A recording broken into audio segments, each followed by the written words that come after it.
Assalamualaikum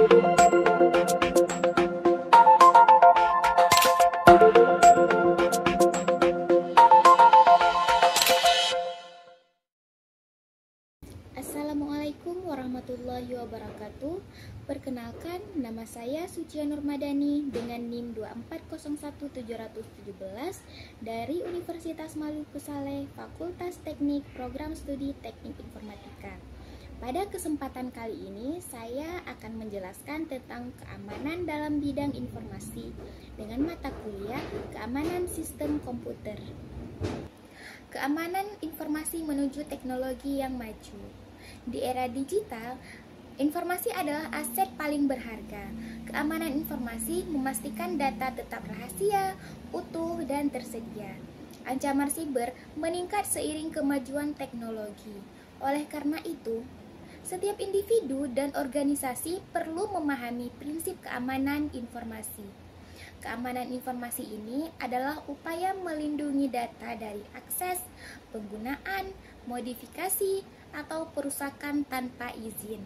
Tujuannya meliputi yang pertama ada kerahasiaan atau confidentiality, hanya pihak berwenang yang boleh mengakses.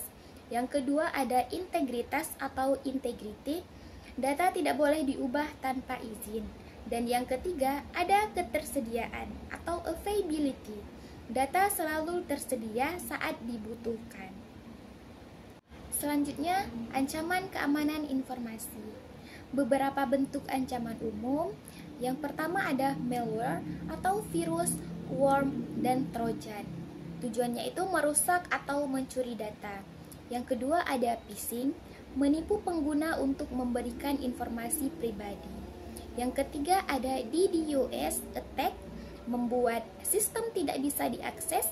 Yang keempat ada hacking atau cracking, tujuannya ada upaya masuk ke sistem tanpa izin. Dan yang terakhir ada insider threat, ancaman dari dalam organisasi sendiri. Kemudian jenis keamanan dalam sistem informasi. Ada beberapa jenis.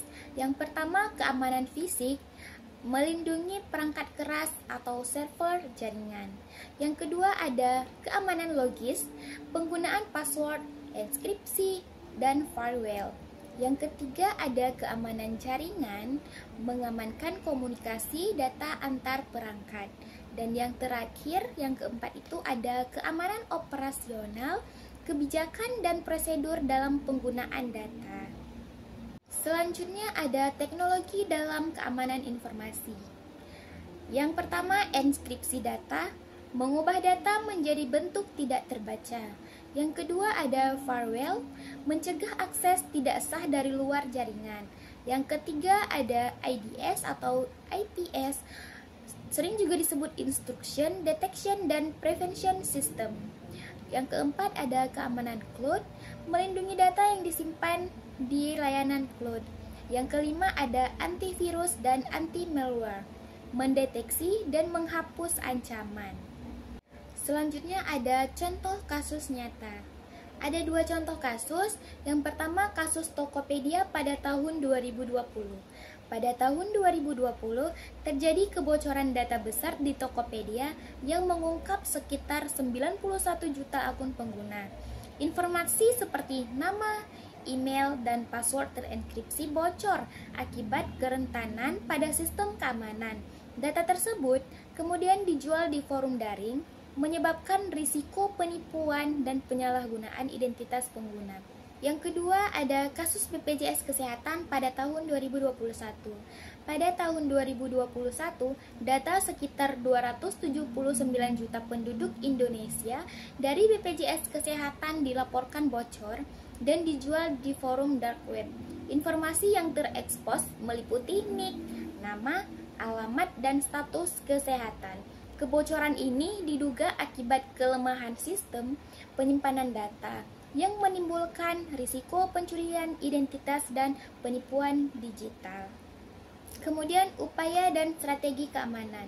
Ada beberapa upaya yang bisa kita lakukan untuk menjaga keamanan informasi kita.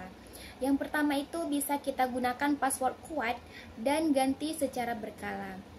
Bisa juga aktifkan autentikasi dua faktor 2FA Yang ketiga ada rutin lakukan backup data. Yang keempat, jangan klik link mencurigakan atau kiriman email tidak dikenal, karena bisa jadi itu penipuan.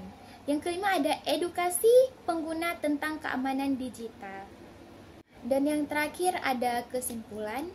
Jadi kesimpulan yang bisa kita ambil dari penjelasan saya tadi yaitu keamanan informasi sangat penting untuk menjaga kerahasiaan, integritas, dan ketersediaan data.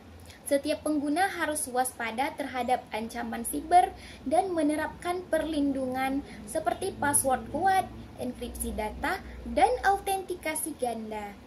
Kasus Tokopedia dan BPJS menunjukkan bahwa kelalaian sistem dapat merugikan banyak pihak, sehingga keamanan data harus menjadi tanggung jawab kita bersama. Sekian penjelasan singkat dari saya. Semoga bermanfaat untuk kita semua. Terima kasih atas perhatiannya. Assalamualaikum warahmatullahi wabarakatuh.